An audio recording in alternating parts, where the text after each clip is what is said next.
Bonjour, aujourd'hui je fais cette vidéo pour répondre à un commentaire. Je vais parler de la maladie d'Alzheimer et les réactions que peuvent avoir les personnes atteintes de cette maladie quand il y a une autre pathologie qui se rajoute. Souvent on a déjà un équilibre précaire juste avec la maladie d'Alzheimer, donc il peut y avoir de l'agressivité, des délires, des hallucinations, souvent ils sont très angoissés. Des fois il peut y avoir aussi d'être déconnecté de la réalité. Et quand il y a une pathologie qui se rajoute, donc une maladie, une grippe, là le Covid pour la situation aujourd'hui, ou une pneumopathie, des choses comme ça, les personnes, en effet, les troubles du comportement s'aggravent et sont encore plus importants. C'est pour ça que très souvent, en fait, avant d'aller traiter sur le côté psychologique, on va toujours vérifier s'il n'y a pas des infections urinaires, s'il n'y a pas d'autres pathologies, voilà, physiques qui peut montrer qui peut faire décompenser finalement le patient.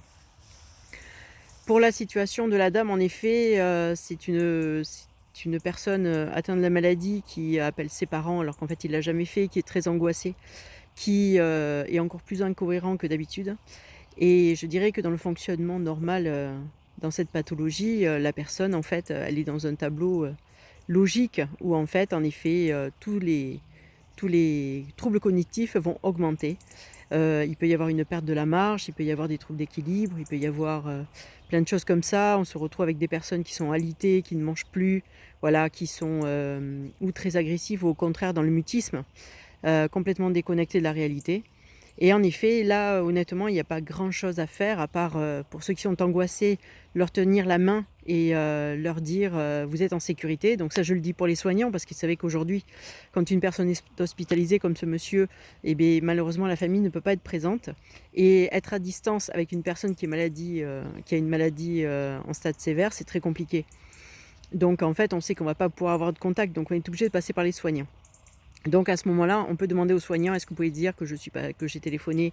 Est-ce que vous pouvez dire que sa petite fille pense à lui? Est-ce que vous pouvez dire que, et en donnant vos prénoms, ce qui fait que le soignant peut aller au chevet du patient en disant vous êtes en sécurité, votre fille est venue, donne des nouvelles, voilà. Et nous on fait le relais, puisque aujourd'hui vous ne pouvez pas être là. Il faut savoir que dans des cas extrêmes, bon voilà, on peut demander quand même une visite, mais bon, ça veut dire que les personnes sont en soins palliatifs. Enfin, je parle surtout en maison de retraite, voilà, parce qu'à l'hôpital, je pense qu'ils ne peuvent pas. Mais il faut savoir que voilà, des fois on donne des passe-droits parce qu'on sait que la personne n'est vraiment pas bien. Alors la deuxième question évidemment qu'on me pose, c'est est-ce que ça va revenir à la normale ou du moins est-ce qu'il va récupérer en fait son stade qu'il avait avant le Covid? Parce qu'on sait que évidemment on ne va pas vers le bon.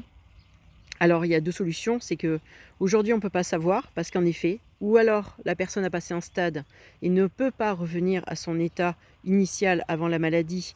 Et là, en effet, on va l'accompagner. Ce sont des personnes qui vont perdre la marche, qui peuvent être encore plus angoissées ou qui peuvent être dans le mutisme. C'est vrai qu'à l'hôpital, ils n'ont pas le temps de les solliciter comme ils peuvent être en maison de retraite. Et donc sur le coup, c'est souvent quand ils reviennent dans leur établissement que là, en fait, de nouveau une sollicitation qui est mise tous les jours. Et donc, on va commencer à refaire manger des gens. Alors qu'en fait, c'est vrai qu'au départ, on dit non, ils sont perfusés, on ne peut rien faire. Ils sont en stade de finale, c'est la fin.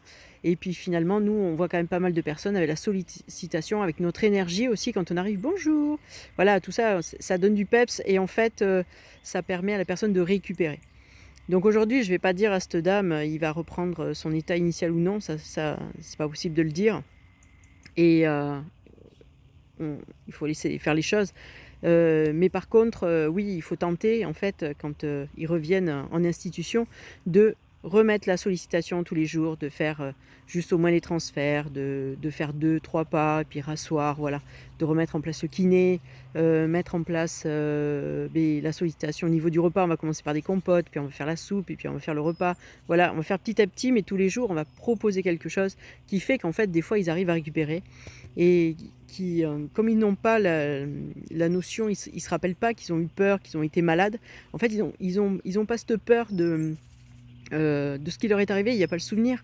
Donc en fait, ils peuvent récupérer.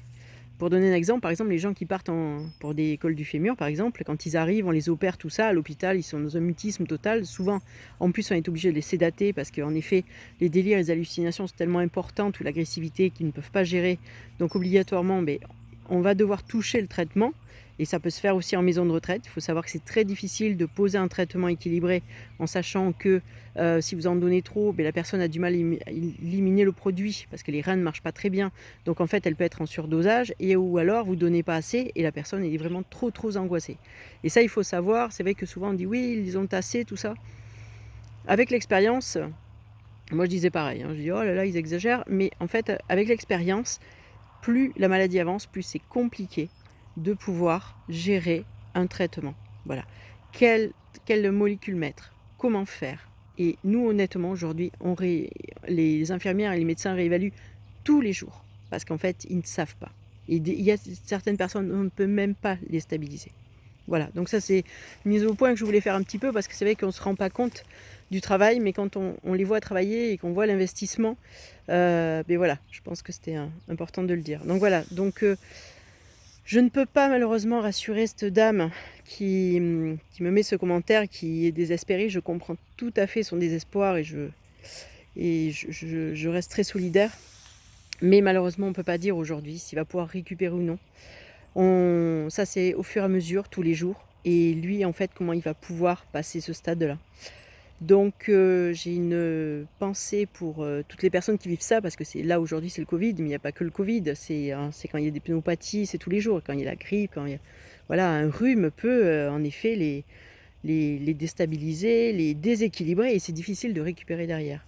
Voilà, il faut toujours un temps pour pouvoir que la personne revienne du moins à ce qu'elle était avant la maladie physique qui vient de se déclarer. Donc voilà, j'espère que ça répond à vos questions, et je pense bien à vous et je vous souhaite bon courage. Merci, au revoir.